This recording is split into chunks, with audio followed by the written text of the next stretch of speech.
YSR Congress party నాయకులు, YSR Congress party Bhumana Karunakar Reddy ప్రతినిత్యం TTD మీద ఏవో ఒక అపనిందలు వేస్తూ టీటీడీ ప్రతిష్టను దిగజార్చే విధంగా స్వయంగా భూమన కరుణాకర్ రెడ్డి అనే వ్యక్తి నాస్తికుడు. గతంలో ఏముంది కొండపైన నల్లరాయి, నేను పెకిలిస్తా, అవసరమైతే నేను చెప్పరాని భాషలో కూడా తిరుమల వెంకటేశ్వర స్వామిని దూషించినటువంటి వ్యక్తి. అలాంటి నాస్తికుణ్ణి టీటీడీ చైర్మన్ గా చేయడం వైఎస్ఆర్ కాంగ్రెస్ పార్టీ చేసిన అతిపెద్ద తప్పిదం. ఈరోజు బిఆర్ నాయుడు గారిని పాలక మండలి చైర్మన్ గా నియమించిన రోజు నుంచి గౌరవ ముఖ్యమంత్రి నారా చంద్రబాబు నాయుడు గారు తిరుమలలో ముఖ్యమంత్రిగా కాకుండా వెంకటేశ్వర స్వామి భక్తుడిగా ఆలయాన్ని పర్యవేక్షిస్తూ అన్ని నిబంధనలకు అనుగుణంగా అక్కడ సాంప్రదాయాల్ని, ఆచార వ్యవహారాల్ని దగ్గరుండి చూసుకుంటున్నటువంటి క్రమంలో కరుణాకర్ రెడ్డి, సాక్షి, అదేవిధంగా వైఎస్ఆర్ కాంగ్రెస్ పార్టీ పనిగట్టుకొని లేనిపోని ఆరోపణలు, ఎక్కడో గోవులు మరణిస్తే తిరుమల గోశాలలో మరణించాయని ఫేక్ ఫోటోలు పెట్టి ఒక 2-3 రోజులు హైడ్రామా నడిపినటువంటి కరుణాకర్ రెడ్డి ఈ మధ్యకాలంలో మందు బాటిళ్ళని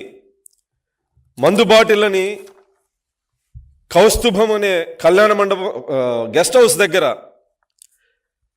అవి పెట్టి తాగుబోతులు ఇక్కడ మద్యం తాగుతా ఉన్నారు, తిరుమల కొండని అపవిత్రం చేస్తా ఉన్నారని చెప్పేసి మాట్లాడినటువంటి కరుణాకర్ రెడ్డి తిరుమల వెంకటేశ్వర స్వామి ఆలయంలో చేసినటువంటి ఆ దుర్మార్గాన్ని, అబద్ధాన్ని అతివేగంగా తీసుకెళ్ళొచ్చేమో కానీ నిజాన్ని అప్పటికీ దాయలేరని చెప్పి తెలియజేస్తూ తిరుమల వెంకటేశ్వర స్వామి కౌస్తుభం గెస్ట్ హౌస్ దగ్గర జరిగినటువంటి వ్యవహారంలో సాక్షి కెమెరామెన్, వైఎస్ఆర్ కాంగ్రెస్ పార్టీ కార్యకర్త కోటి అనే వ్యక్తి, వైఎస్ఆర్ సోషల్ మీడియా వ్యక్తి ఎక్కడ మద్యం బాటిల్ని కొనుగోలు చేసింది, ఏ రకంగా తీసుకెళ్ళింది, అక్కడ డ్రామాలు ఆడింది సీసీ ఫుటేజుల్లో, అదేవిధంగా మద్యం బాటిల్ ఎక్కడ కొనుగోలు చేసింది క్యూఆర్ కోడ్లో స్పష్టంగా బయటపడడంతో అది జరిగిన వెంటనే కరుణాకర్ రెడ్డి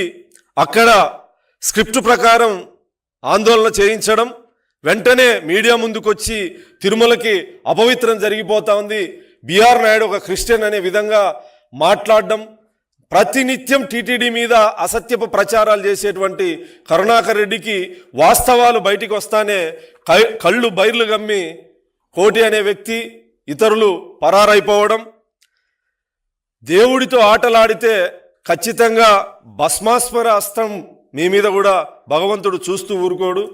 గతంలో మహమ్మదీయుల కాలంలో చరిత్ర చెప్తుంది, హిందూ దేవాలయాల్ని, హిందూ ఆలయాల్ని ప్లస్ భూముల్ని, ఆచార వ్యవహారాల్ని, సాంప్రదాయాల మీద దాడి చేసిన విధంగా వైఎస్ఆర్ కాంగ్రెస్ పార్టీ జగన్మోహన్ రెడ్డి ప్రభుత్వంలో రాష్ట్రాన్ని దోచుకోవడమే కాకుండా అవినీతికి ఎక్కడైతేనేమనే ఒక దురంకారంతో తిరుమల కొండపైన ఆదాయ వనరుగా ఏటీఎంగా మార్చుకోవడం జరిగింది. లడ్డు ప్రసాదాన్ని అపవిత్రం చేసి నేడు ఏకంగా కొండపైకి మద్యం బాటిళ్లు పంపి డ్రామాలాడుతూ బరితెగింపు చూస్తుంటే భక్తుల రక్తం మరిగిపోతోంది.